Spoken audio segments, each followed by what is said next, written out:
میرے آقا علیہ الصلوۃ والسلام ارشاد فرماتے ہیں، مثال دے کے سمجھایا کہ 3 قسم کے لوگ ہیں کہ جو جلد ہی بد عقیدہ کے جال میں پھنستے ہیں، فرمایا ان جیسا نہ بنو تو تم بد عقیدہ کے جال سے بچ سکتے ہو۔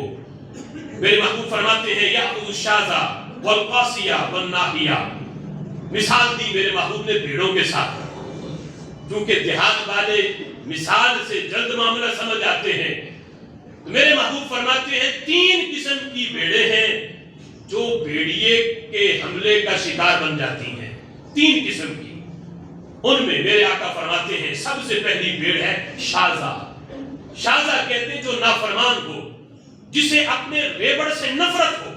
کہے کہ میں تو ریوڑ کے ساتھ نہیں چلوں گی، وہ نفرت کرتی ہے ریوڑ سے اور پیچھے پیچھے چلتی ہے، الگ رہتی ہے۔ میرے آقا فرماتے ہیں شاذہ وہ بندہ جسے اپنی جماعت سے نفرت ہو، اپنے نام کے ساتھ اہل سنت لگانے سے اسے تکلیف ہو اور اسے معاذ اللہ وہ اپنی بےعزتی سمجھے اور شرم محسوس کرے اور الگ لگ رہے جماعت سے کہ میرا کوئی تعلق نہیں جماعت سے، اور نفرت کرے جماعت کے اہل سنت سے۔ فرمایا جس طرح وہ بھیڑ الگ ہو کے بھیڑیے کے حملے کا شکار ہوتی ہے،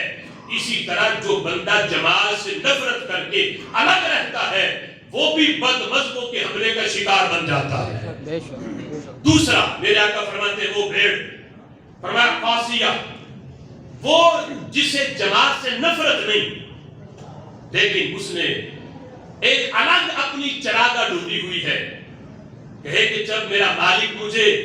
ریوڑ کے ساتھ چلائے تو میں یہاں بھی چل لوں گی، اور الگ چراگاہ بھی ڈھونڈی ہوئی ہے کہ میرے ریوڑ کو پتہ نہ چلے، میں وہاں بھی جا کے چلوں گی اور وہ پیٹ بھر کے میں اکیلی کھاؤں گی، چونکہ میرے ریوڑ میں سے تو کوئی وہاں موجود نہیں ہوگا، کسی کو پتہ ہی نہیں چلے گا۔ فرمایا یہی مثال ان لوگوں کی ہے جنہوں نے مسلک حق اہل سنت کا لیبل بھی اپنے ساتھ لگایا ہے، اور لالچ اتنا کہ کھانے کے لیے اور ریالوں کے لالچ میں اور ایران کی ایڈ کے لالچ میں وہ غیروں کے پاس بھی چلے جا کہ چلو تعلق ادھر بھی رہے اور ہمارا تعلق ادھر بھی رہے، وہاں سے بھی پیٹ بھر لے ادھر سے بھی پیٹ بھر لے۔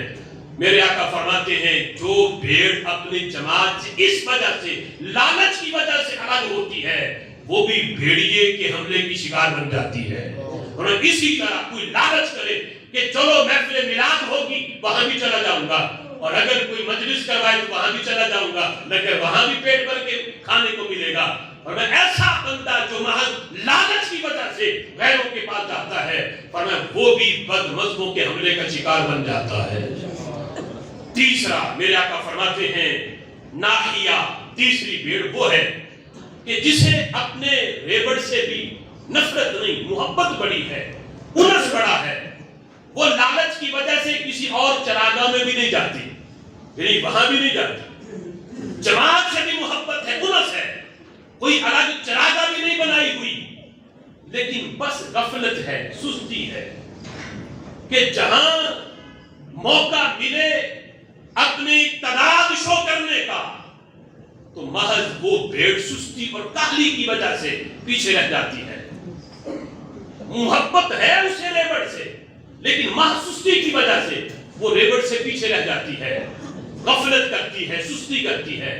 میرے آقا فرماتے ہیں جس طریقے سے بھی جب تم جماعت کو چھوڑو گے، چاہے وہ سستی ہو، لالچ ہو یا نافرمانی ہو، کسی طریقے سے بھی جماعت سے ایک بلش بھی تم الگ ہوگے، اور میں بد مذہبوں کا حملہ ہوگا۔ نتیجہ جس طرح بھیڑیے کی شکار وہ بھیڑ بن جاتی ہے جو ریوڑ سے جدا ہو، اسی طرح وہ بندہ جو جماعت چھوڑتا ہے وہ بھی بد مذہبوں کے حملے کا شکار بن جاتا ہے۔ اس لیے ضرورت ہے آج کہ اس لفظ کا اس کارواں کے ساتھ بھی بندہ رہے، جو کارواں جسے اہل سنت و جماعت سے تعبیر کیا جاتا ہے، اور یہ بھی ضرورت ہے کہ بندہ اس نام کا اظہار بھی کرے اور فخر سے کرے، اسے بھی شرم محسوس نہ کرے، فخر سے کہے کہ رب ذوالجلال کا شکر ہے ہم وہ ہیں، اس جماعت سے ہمارا تعلق ہے جس جماعت کا تلفظ میرے نبی نے اپنی زبان سے کیا ہے۔ سبحان اللہ۔